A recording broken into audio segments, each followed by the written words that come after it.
Aujourd'hui, je suis entrée dans ma nouvelle place. C'est la 12e en 2 ans.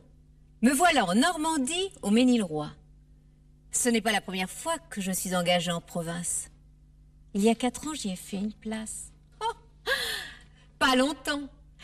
Et dans des circonstances véritablement exceptionnelles. Je me souviens de cette aventure comme si elle était d'hier. Bien que les détails en soient un peu lestes, et même horribles, je veux vous la conter. J'avais été arrêtée dans un bureau de placement par une grosse gouvernante pour être femme de chambre chez un certain monsieur Rabour, en Touraine.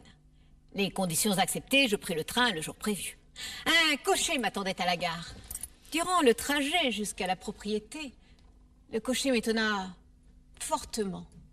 Il me demanda, en posant sur moi un regard étrange, si j'avais apporté une bonne provision de bottines.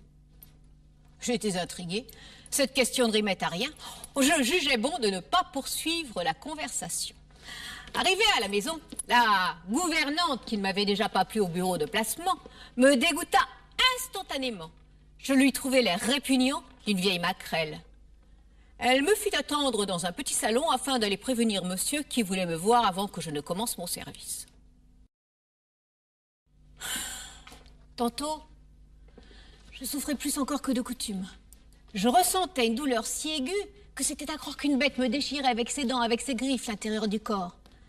Déjà le matin, en me levant, à force d'avoir perdu du sang, je m'étais évanouie. Comment ai-je eu le courage de me tenir debout, de me traîner, de faire mon service? Je n'en sais rien. Parfois, j'ai été obligée de m'arrêter et de me cramponner à la rampe afin de reprendre haleine pour ne pas tomber. J'étais verte, avec des sueurs froides qui me mouillaient les cheveux. Oh, c'était à hurler.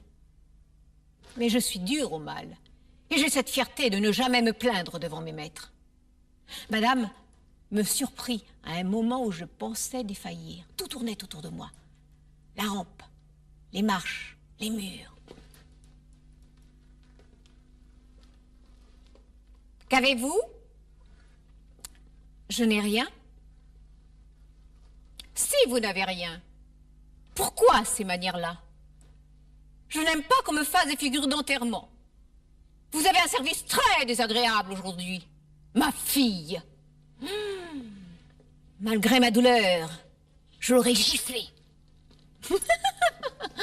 Ah, monsieur est bête. C'est un faible. S'il croit m'avoir et m'engrosser, comme toutes ces autres bonnes pour me virer ensuite, il se trompe.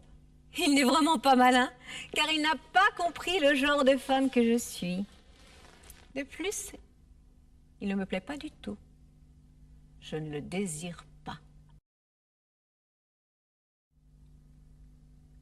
Je n'avais pas non plus prévu et calculé ce qui fatalement devait résulter de ce baiser.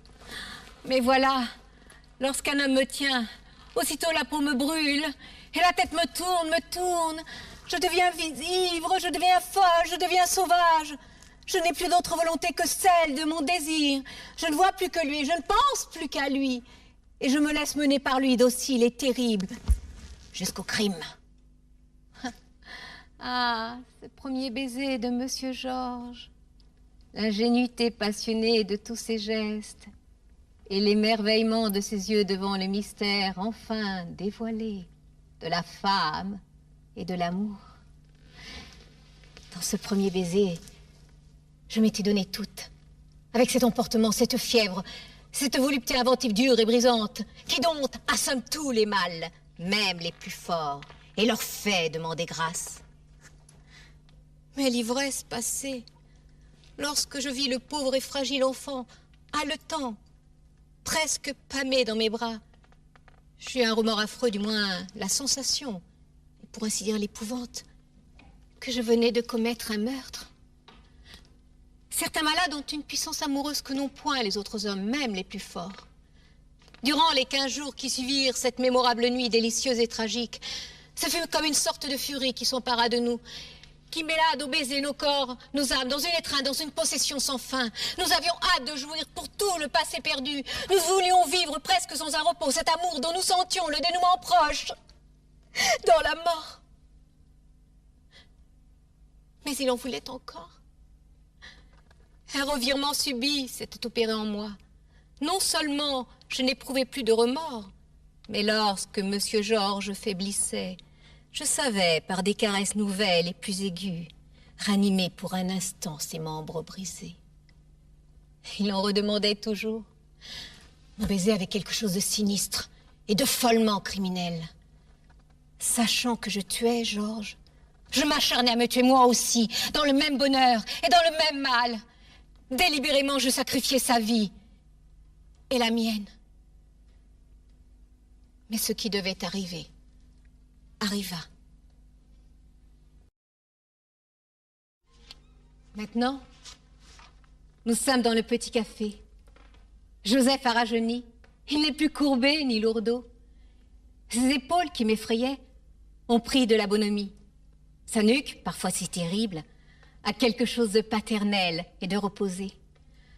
Au fond, je suis sans force contre la volonté de Joseph.